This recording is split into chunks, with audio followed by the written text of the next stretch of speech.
Hello students, we were doing lesson tissues.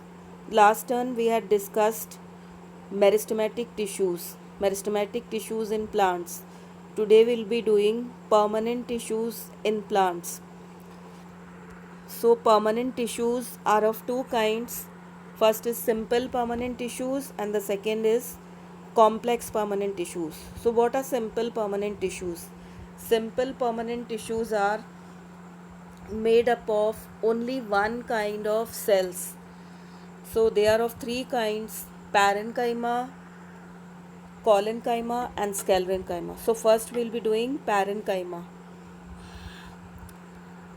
The cells of this tissue are oval or round in shape. The cell wall is thin, made up of cellulose. The cells are loosely packed with large intercellular spaces present between them.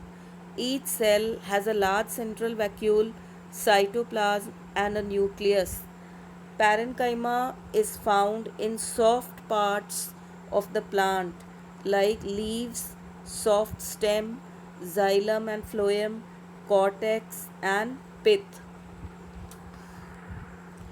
The diagram is given here. Round or oval shaped cells with a big vacuole, intercellular spaces are present and dense cytoplasm is there. Functions. What are the functions of this tissue? It stores food in the form of proteins and fats. Parenchyma cells of stem and root also store water. It provides support and rigidity to plants. It also forms basic packing tissue of the organs. Next tissue is chlorenchyma.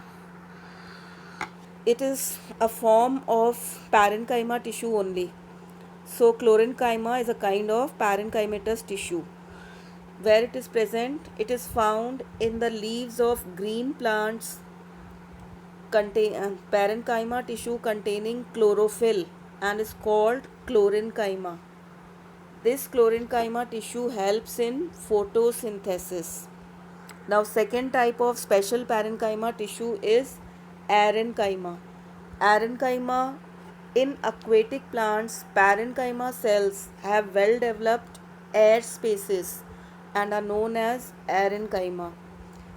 These are filled There are air-filled intercellular spaces present between this tissue which give buoyancy to plants and help them to float in water. Buoyancy means they become light in weight and therefore it helps them to float in water. Example is water hyacinth.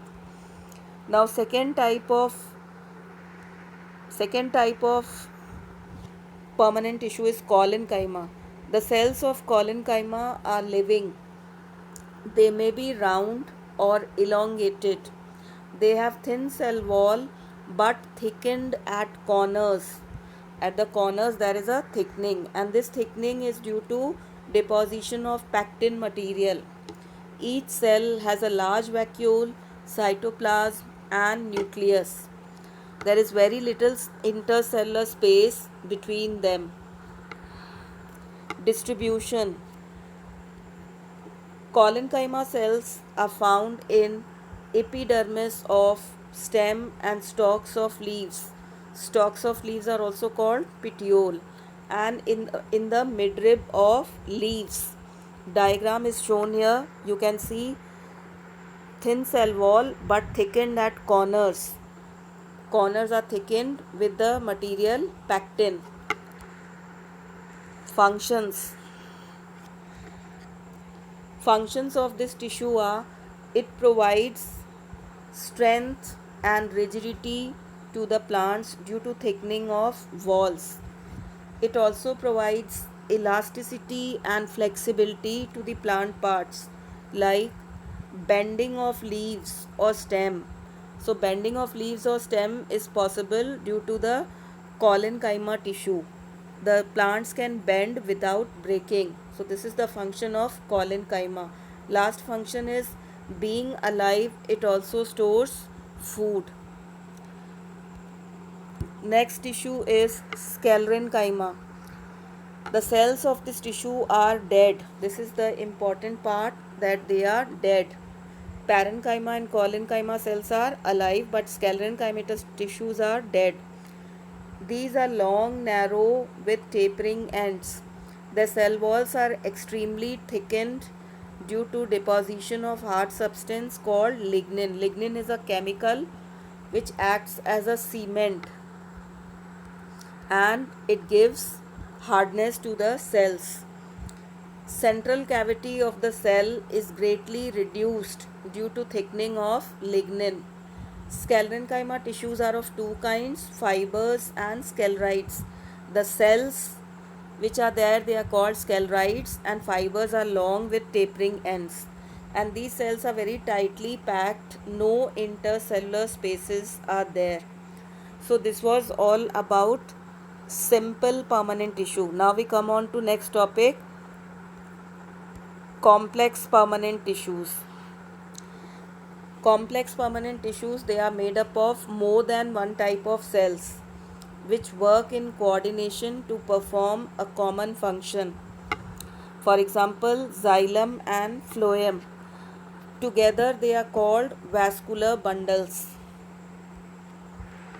Now first we'll do xylem. Xylem tissue is concerned with conduction of water and minerals. It has four types of cells. First,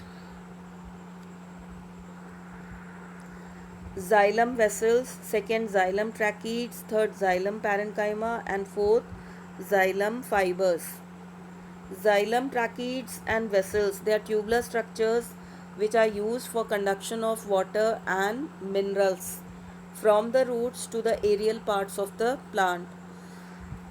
Next, xylem fibers, they are found in woody plants and they provide mechanical strength to the plant body. Next is xylem parenchyma. Xylem parenchyma, they are the only living components of xylem, and they are responsible for storage of food and sideways conduction of water. Last tissue is phloem. Phloem is the food conducting tissue of plants. Means it helps in transportation of food from the leaves to various parts of the plant. The phloem has four types of cells: sieve tubes, companion cells, phloem parenchyma, and phloem fibers. First, sieve tubes. These are tubular cells placed end to end. They conduct food prepared in the leaves. Second, companion cells. They lie on the sides of sieve tubes. They help sieve tubes in conduction of food. Phloem parenchyma, these are associated with storage of food. And phloem fibers, these are the dead cells. They provide mechanical strength to the plant parts. For example, flax, hemp, jute fibers, etc. The diagram of phloem tissue is given here. You can see sieve tube. This is the sieve tube, and these are the companion cells. And this is the sieve plate. So children, this is all for today. Today we have finished permanent tissues, simple permanent and complex permanent tissue. So revise all these topics. Thank you.